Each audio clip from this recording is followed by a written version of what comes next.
Muy buenas noches y bienvenidos a este encuentro con una pluma que surgió del periodismo y que no renuncia al periodismo, aunque lo que ejerce desde la investigación, que siempre fue lo suyo, se enviste ahora no de esa denuncia que siempre ha sido la característica en cuestiones de hidroeléctricas, de binacionales, de cuestiones puntuales del ciudadano, sino que la investigación se enviste de algo no menos importante para un pueblo, que es su historia, que es la valorización de su cultura. Y así tenemos Santiago, capital de las ruinas jesuíticas de adobe, crónicas rescatadas 1884-1903. Jorge Benítez Cabral, que de él se trata y que nos presenta este trabajo, no es, ya lo saben, el primero de su cosecha, pero sí vendría a ser como una fundación de una nueva narrativa para él, que cumple 40 años de la redacción, y le podemos agregar 40 años de inspiración, 40 años de labor con las letras. Estudios profesionales de Jorge Benítez Cabral en Ciencias de la Comunicación en la Facultad de Filosofía de la Universidad Católica Nuestra Señora de la Asunción. Ejerció como periodista de investigación en las áreas de economía, secretario de redacción del diario ABC Colón en el 2008 a 2020, subjefe de economía y jefe de política en La Nación en el periodo 2004-2008, corresponsal de la agencia española EFE 1989 a 2001, redactor en Radio Primero de Marzo, estamos hablando de un lejano 1985-1989, de allí lo de los 40 años, profesor de periodismo de investigación, géneros periodísticos y fundamentos y ética del periodismo en la carrera Ciencias de la Comunicación, Facultad de Educación, Universidad del Norte, en los años 2007 al 2016. Es largo el currículum de Jorge. A nivel gremial, expresidente del Foro de Periodistas del Paraguay, FOPEP. A nivel internacional, publicación seleccionada para el Premio Latinoamericano de Investigación IPIS Colpin 2010 en Buenos Aires. A nivel de catedrático, autor de un método alternativo para la enseñanza del periodismo de investigación, seleccionado a nivel mundial por la Global Investigative Journalism Conference para la 8ª Conferencia Global Río de Janeiro, Brasil 2013, representante de Paraguay en el Encuentro de Periodistas Latinoamericanos 2010 en Madrid, organizado por la Fundación Carolina de España y el Banco Interamericano de Desarrollo, invitado al taller Romper Inercia, nuevos desafíos para el periodismo económico en América Latina, Cartagena 2017, organizado por la Fundación Gabriel García Márquez para el nuevo periodismo latinoamericano y el Banco de Desarrollo de América Latina. Publicaciones: Criminal Explotación del Brasil a Paraguay en Itaipú, Editorial El Lector 2021. Recopilación, selección y edición para el libro Usted será Brasil, pero no me callará, de Ramón Casco Carreras, Editorial El Lector 2021. Colaboración especial para el libro Resarcimiento, Soberanía y Dignificación, Deuda de Brasil con Paraguay en Itaipú, de Pablo Murián, Editorial El Lector 2021. Y no es la primera vez, por eso decimos lo de presentación, porque no es el lanzamiento, esa es la diferencia, que ya la sabrán. Porque antes fue presentada aquí en Paraguay, en Santiago Misiones, precisamente en diciembre del 2024, en el Museo Jesuítico de Santiago Misiones. Y a nivel internacional en abril pasado, el día 4, en el Museo Cuartel dos Dragones de Maldonado, Uruguay, en el marco de la 25ª Jornada de Geohistoria Regional. Y ahora en la Feria Internacional del Libro 2025 en Asunción. Y pedimos al profesor David Olivera, Galeano Olivera, a que nos presente la obra y lo dejamos en su grata compañía y del autor. Muchas gracias, Agüeyente, País Shabbat. Un saludo cordial para todos, acá para Jorge, también para acá Carlos, acá para Estela, para todos los que estamos esta tarde en este encuentro tan especial, donde se presenta, y ojalá se presente muchas otras veces, este interesantísimo libro, que en el fondo es un rescate cultural, uno de esos acontecimientos no muy comunes en nuestro país, donde tampoco tenemos la tradición o convertida en tradición aquello de hacer el revisionismo en materia histórica. Y bueno, el trabajo en sí es un trabajo para mí de comienzo a fin extraordinario. Yo particularmente, en nombre también del Ateneo de Lengua y Cultura Guaraní, le expreso las felicitaciones acá a Jorge y el deseo de que este sea uno dentro de una serie continua de publicaciones, si se puede, referidas a este tema. Es un tema apasionante. ¿Y por qué pongo este contexto?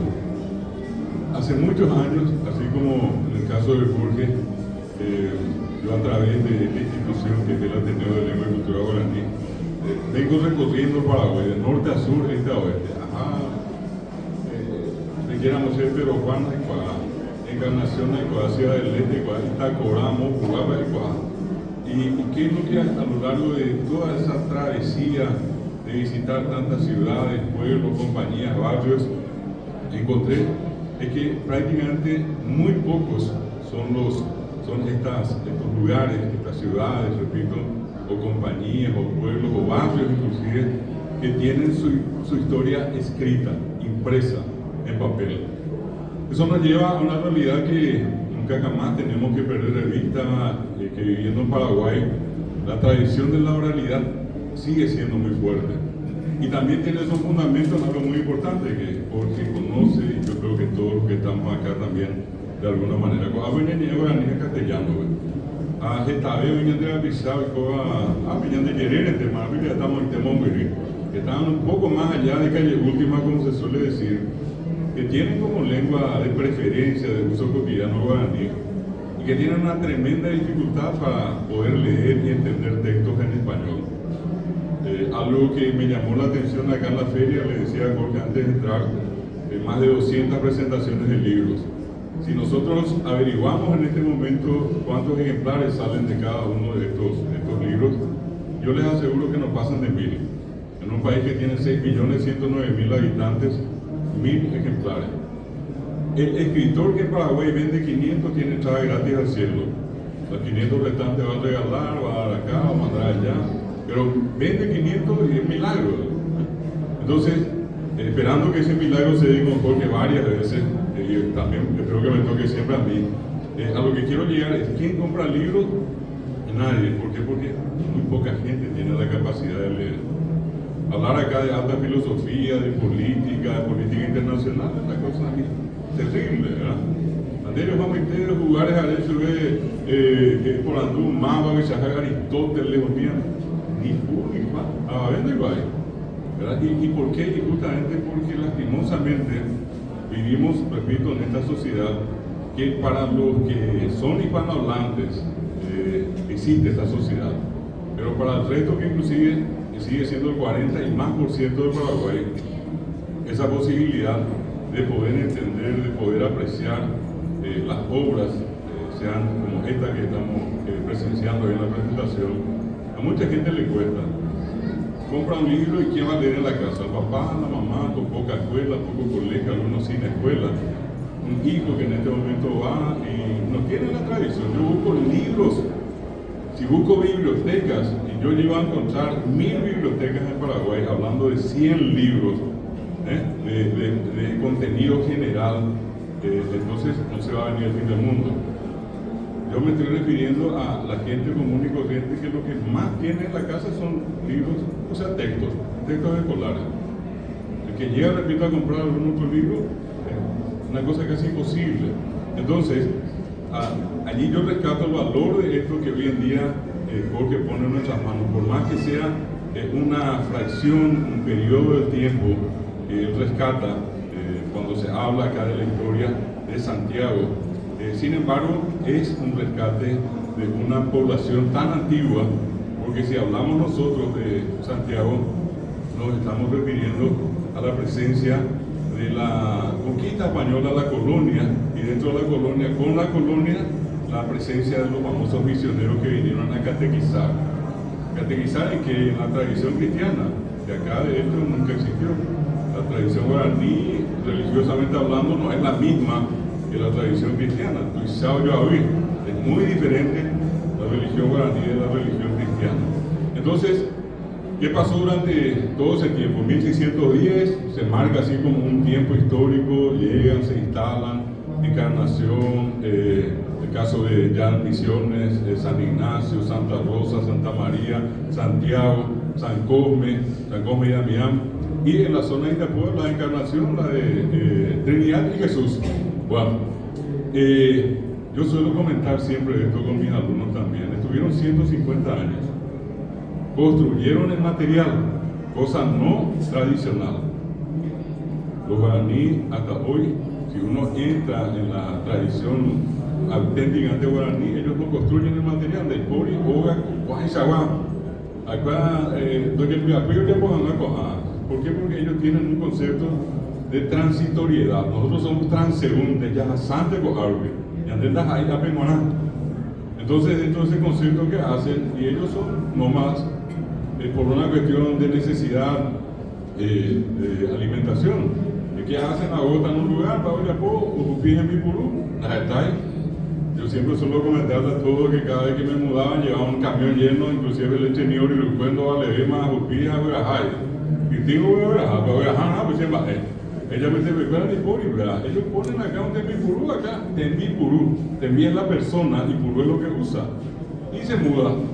Ya se cortan las ramas, ¿sí? Pone, qué sé yo, un techo tipo, cuando más, tipo capilla, al lado está el arroyo, provee peces, acá están las plantas, está la miel, está el agua, yo veo o vaya ahí, y acá esto les planteó a ellos una vida sedentaria, quieta, y entonces fueron forzados a construir esas enormes construcciones que todos, por lo menos si no, acá vamos a ver lo que quedó inclusive en adobe, aquellas que fueron construidas en piedra, ni hablemos, ¿verdad? Y ellos entraron a un mundo, culturalmente hablando, 180 grados diferentes a lo que tradicionalmente ellos tenían. Y eso generó un cambio de vida. Tener que dormir en camas, tener que preparar alimentos, conseguir una iglesia nueva, ¿verdad? Figuras desconocidas por ellos, tuvieron que acostumbrarse a la presencia de la Trinidad, ¿verdad? Les hablo a lo más simple, dentro de todo eso, San José, la Virgen María y Jesús, ¿verdad? Y otra vez con rasgos diferentes, la Ipire muy nueva, la Ipire ñandeiche nueva, ¿verdad? En la misión que quedó de Santa María, uno llega allí y va a encontrar unas imágenes de San José, Santa María y Jesús, pero con fisonomía indígena. Porque para ellos era una cosa rarísima, alguien de piel blanca y ojos azules, ni qué decir, cabello rubio, impensable. Y todo ese proceso les llevó a ellos, imagínense, de 150 años. En 1767 fueron expulsados los jesuitas. Y 150 años implica 6 generaciones de 25 años. Lo lógico es que 150 años después, los que ya estaban en ese tiempo, 150 años después, pues, lo lógico hubiera sido que digan, bueno, estamos acá, tenemos un local hermoso, está hecho de piedra, y nos quedamos acá. ¿Y qué pasó 150 años después? Ojo, peitecado, se fueron los misioneros, volvieron todos allá al monte. Y lastimosamente ocurrió algo que para mí particularmente hasta hoy, y puede ser motivo interesante de debate, para mí particularmente eso que ocurrió significa la derrota, la que políticamente no se puede leer como una derrota, ¿verdad? El misionero que vino a imponer fue expulsado y el indígena que supuestamente fue reducido volvió al monte. Y esas enormes construcciones se convirtieron en algo que hoy en día está prohibido decir. Ya no se tiene que decir ruinas, hoy se tiene que hablar de las misiones. Pero son ruinas. Coapaño, Coapaité. Mi madre nació en Trinidad y yo conocí lo que eran las ruinas de Trinidad de niño, que eran yaoray, no se iba a nada. Hasta que después nomás se le ocurrió y dijo, vamos a invertir acá y ponemos un poquito ahí, ponemos por allí. Pero hoy son misiones. Andy era, los indígenas volvieron al monte. Y parte de eso es lo que acá se rescata. Más allá de este discurso que yo estoy haciendo en el trabajo de Jorge, se puede ver paso a paso todo ese proceso, ese gran intento que hicieron los misioneros, particularmente los jesuitas, para tratar de adoctrinar. Obviamente hubo gente que fue formada, que siguió esa tradición, pero en la mayoría y en la minoría, la mayoría volvió al monte. Esa es una cuestión que yo siempre tomo en consideración y que por eso digo, tan importante es esta obra, porque releva datos de la época. No solamente en el simple hecho de decir de qué estaban construidas las paredes, de lo que alguna vez fue la misión de Santiago, sino que inclusive el estilo, la forma de vivir que tenían en ese tiempo. Yo le decía por eso a Jorge en su momento y le repito ahora, que ojalá esto tenga siempre una continuidad que nos permita de a poco, como de hecho está ocurriendo ahora, conseguir que la gente de alguna manera rescate de ese tiempo que se está pasando, que se está yendo, esa memoria histórica y anotar que son los papeles. Hoy son muchos los pueblos, muchas las ciudades que ya tienen su historia impresa, pero falta más. Y por esa razón yo en particular destaco este trabajo de Jorge y considero que cualquiera de ustedes se va a entretener y mucho va a valorar y mucho lo que en este caso es el trabajo de investigación riguroso que él lleva adelante, totalmente documentado. Yo voy a dejar en esta parte mi comentario al respecto y quiero dejarle a Jorge, que es el autor de la obra, que él se explaye en la obra misma. Yo hice un contexto nada más y desde un punto de vista muy particular en lo que respecta, digamos, a una especie de visión política de qué es lo que pasó en ese tiempo. Quedaron obras, por supuesto que quedaron, entre ellas la escritura, ¿verdad? Sin los jesuitas, sin los franciscanos, el guaraní jamás hubiera llegado al nivel de escritura que tenemos hoy. Y también la obra que ellos pusieron en práctica, en materia de arte sobre todo. Los indígenas tuvieron y tienen esa gran capacidad. Y si hoy decimos que los paraguayos somos extraordinarios como artesanos, no tenemos que perder de vista que esa capacidad que tenemos de desarrollar la artesanía como la opoqueña, el poncho 60 lita, el poguí, lo que sea, viene de esa sangre nativa que tuvo esa característica.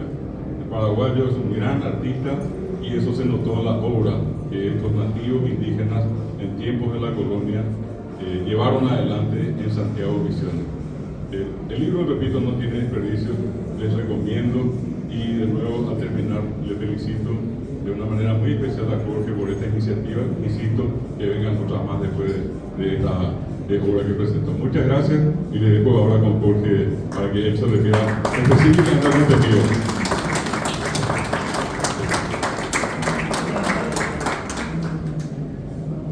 Quiero invitar a Juan Carlos Varela a que se siente con nosotros acá y agradecerle ya también que haya venido a acompañarnos y también al profesor David Galeano por sus palabras. Increíble pero a gente más la santía que sea Santiago el motivo de este encuentro. Y para mañana yo la Feria Internacional del Libro.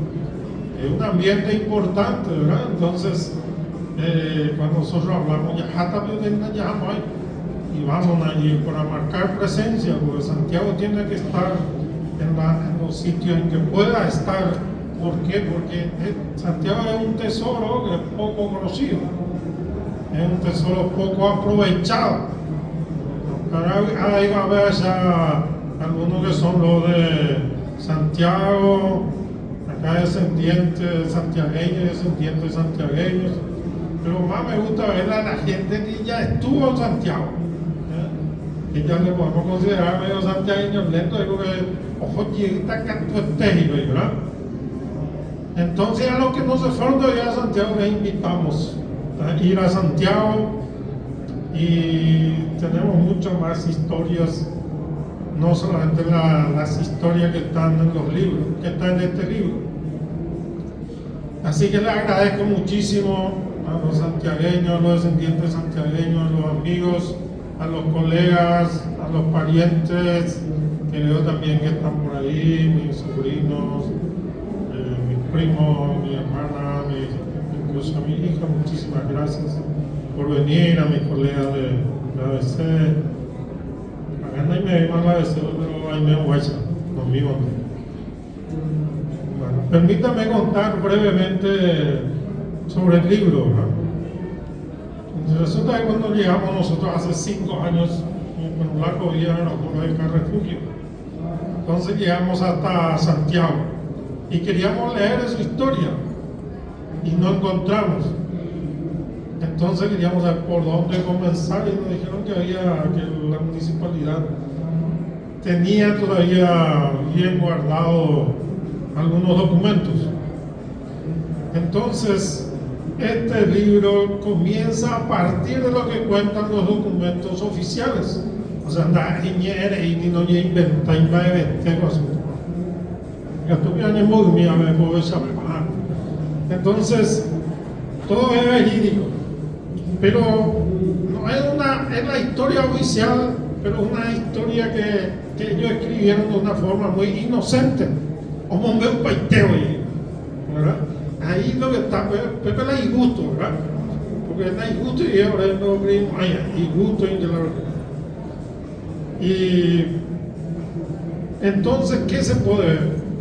Se puede ver, por ejemplo, en principio, así como usted dijo, ¿dónde vivían ellos? En ese tiempo el gobierno les pide, por ejemplo, ¿qué hay en Santiago?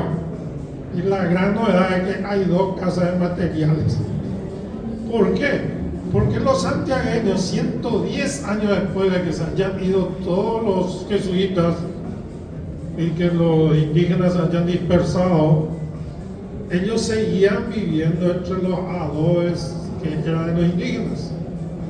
Entonces se acercaba a Jorgito Benítez y decía, yo voy a restaurar la casa que está en la esquina, si me dan 2 lances yo voy a restaurar y dentro de 10 años le voy a devolver a la municipalidad, porque todo eso quedó en manos del Estado. El pueblo era propiedad del Estado y la municipalidad administraba el pueblo y las propiedades del pueblo en nombre del Estado.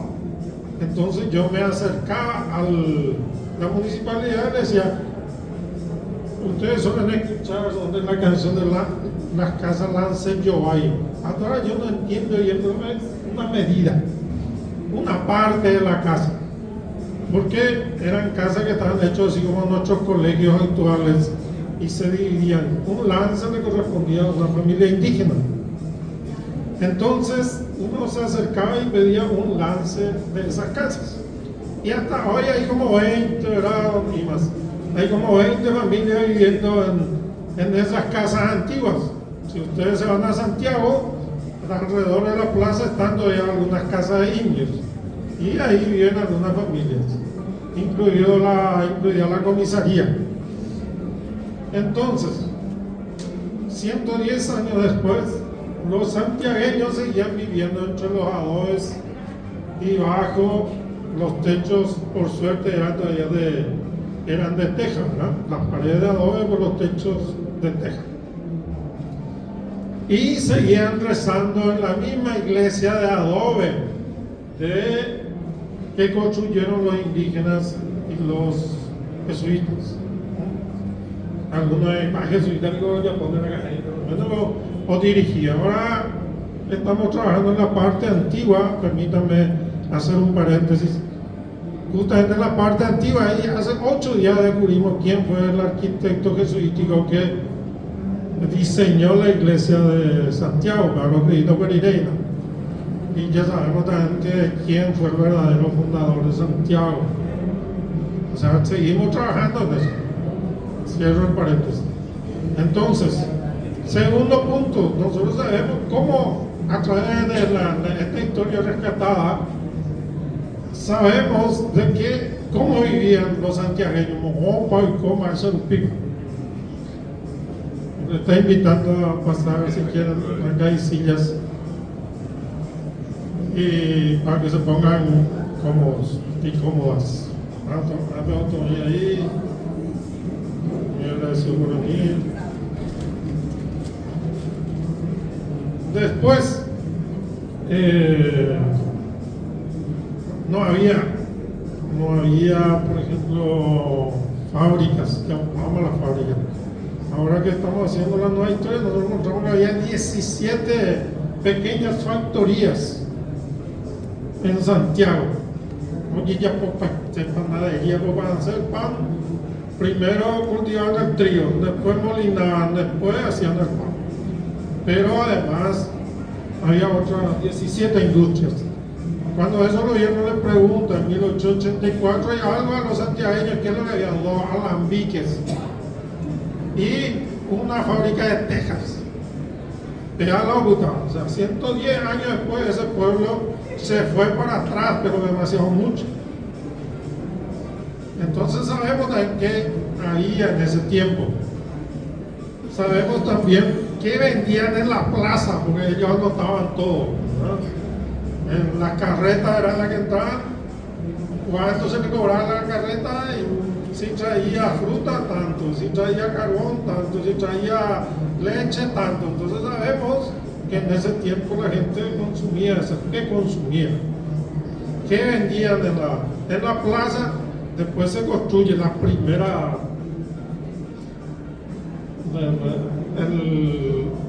voy a generalizar primero.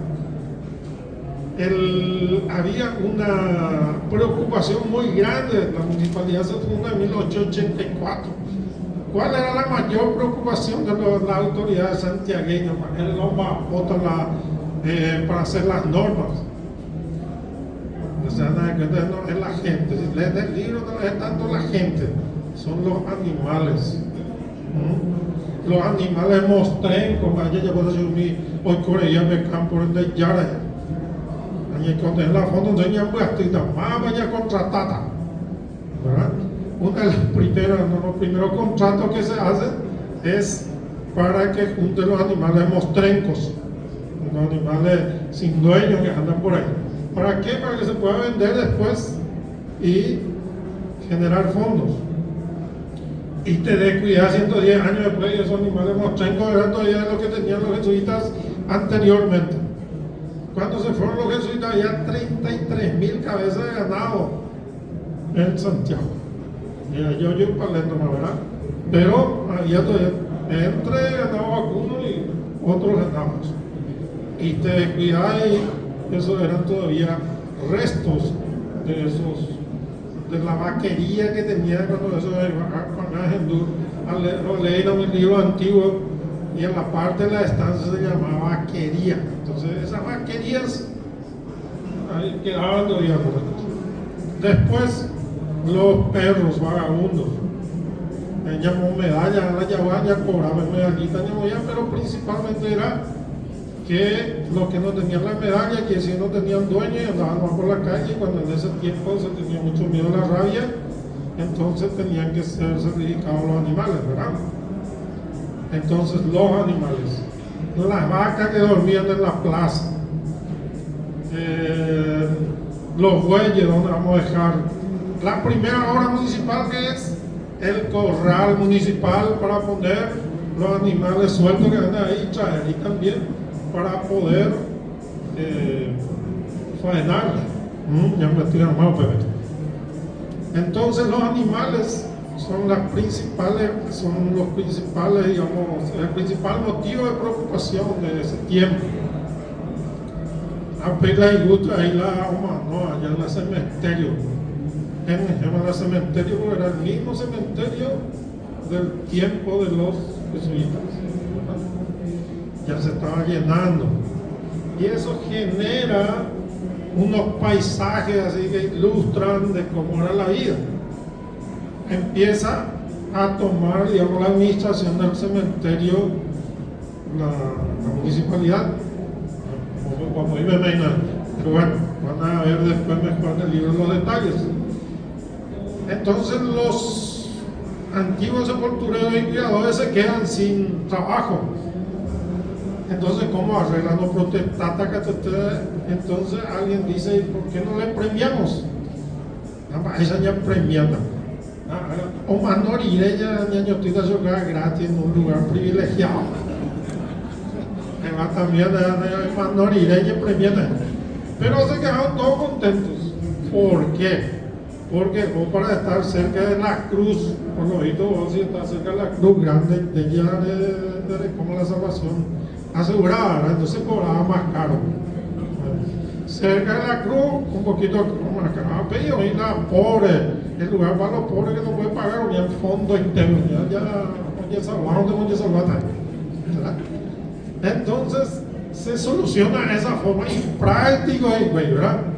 Porque eran gente de campo que se reunían feriados, o sea, de Viernes Santo, empezaban a aprovechar los días feriados porque se nota que vivían en el campo y salían de su estancia para venir a ejercer como edil, ¿verdad? Como concejal. Entonces, de 1 de enero a año reunido, ¿verdad? También es otra forma como muestra, digamos, la de Castillo ya y la envía por la estancia. Entonces aproveché que hay feriados a año reunido, porque un día no está en el campo de pérdida también, ¿verdad? Bueno, y cosas como esas van mostrando 20 años, esto abarca 20 años, pero ya pasamos a 50 años, no da, ¿verdad? Era 50 años una vez. Que también muestra que la iglesia estaba todavía en pie. O sea, es un testimonio. Y el libro se cierra más o menos con eso, de cuando la municipalidad hace un pedido desesperado al gobierno. Obvio, es tiempo, pero ya poeta Peixagua. Y además no va a tener el mismo valor que tiene hoy, esto que tiene como 200 años. Decían más o menos ya en 1903. Nadie, por supuesto, le hizo caso. Entonces, ¿por qué esta foto en la tapa del libro? Esto es un testimonio cruel de la realidad de nuestro país. Peisa opa, la ñan de tesoro jesuítico, la ñan de tesoro histórico, porque no importa, pero ahora estamos ya a 125 años. Tenemos una desidia, una inutilidad para cuidar nuestros tesoros. Entonces, ¿por qué vinimos de nosotros acá? Para hacer una denuncia.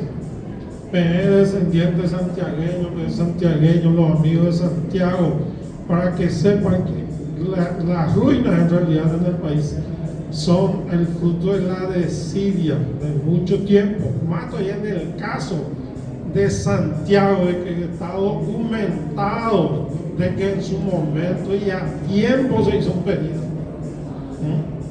Porque hoy, cuando usted el auxilio, a venir es posible político para igual.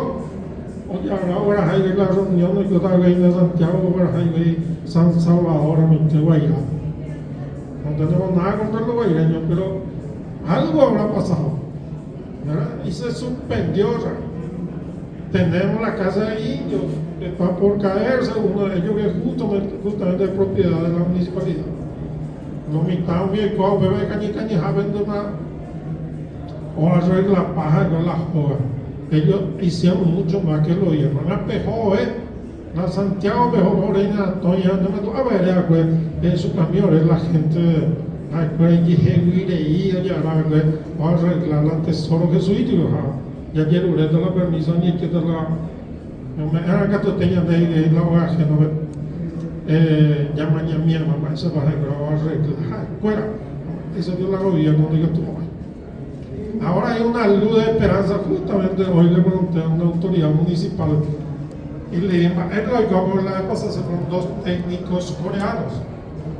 Le llevó el Ministerio de Cultura y me envió una copia de un informe en el que dice Santiago entró en una lista que va a recibir, digamos, fondos para que se haga algo por salvar esta ruina, que le voy a explicar enseguida.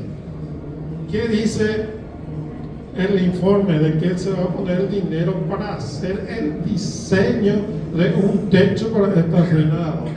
La diseñoramos, ¿verdad? No, cuánto menos, 300 años, ¿verdad? Entonces, por lo menos ya vamos a tener el diseño, ¿verdad?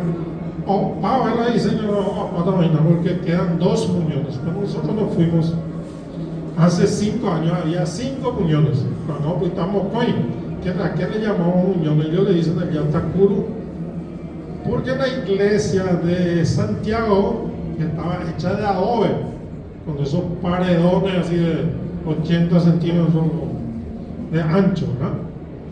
Entonces, esos paredones se fueron gastando al perder, digamos, el techo. Se cree que empezó a caer en 1917. Vimos ayer unas fotos que en 1920 estaba todavía en pie, que decían que en 1930 dijo, para tener la techo. Y a partir de ahí se quedó en la intemperie. Entonces, aquellos todavía no vieron las ruinas de Santiago, tienen que apurarse, porque en cualquier momento de tormentas hasta agua, ahora hay 2 que tienen más o menos 2,5 metros. Uno de ellos que está en la tapa del libro, que subsiste. Y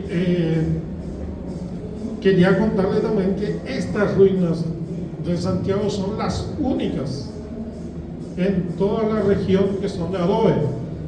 Mejor Trinidad, mejor Jesús, ¿cómo se llama? Son de piedra. Y si cruzan al otro lado, nosotros hicimos la vez pasada un recorrido, Loreto, Santa Ana, San Ignacio Miní, en el lado argentino, son también de piedra. Miente año y se vieron ahora ya recuerdan la ruina de adobe de una iglesia jesuítica. En San Joaquín hay también, pero esa es muy nueva, pero es también jesuítica, porque esa está en piedra y ruina. Entonces deberíamos darle un valor. En principio, no, la UNESCO no da permiso para poner techo, pero sin embargo uno se va a Loreto, en la provincia argentina de Misiones, y hay 3 tipos de techo. Entonces ahí la peso ya me bota. Entonces se puede poner un techo. Para más hay fondos, hay gente que quiere hacer eso. Entonces, más que la presentación de este libro, nosotros queríamos hacer también como un reclamo sobre esto, de tal forma que podamos tener también un poco más de conciencia, ya que ya leí la ya. Entonces cuando digan, escuchen eso, entonces van a poner oídos y decir, bueno, yo estoy a favor de Santiago. Bueno, esa es nuestra finalidad. Y le agradecemos muchísimo su presencia. Y para mí ya me dejé la de sala, ya me estoy un poco movido. Así que muy agradecido. Y estamos preparando los escribimietas. Se van a otra vez ya y poner mieta para la hora del libro ya y gusto metas de mover. Pero esta es una primera aproximación a Santiago. Así que muy agradecido en nombre de Santiago, Apellido Agüere. La mayoría de los que ya tienen acá el libro, se lo han dicho en Picuamo, ahí ya está más volante más. Pejes en el libro de la película Jaro, ¿ya? Y así que muy agradecido, que todo sea por Santiago. Primero una pescoidita pejomí. Poner no hay naranja, ya eso cada vez más allá de lo que se ve a simple vista. Hoy por abajo. Muchas gracias.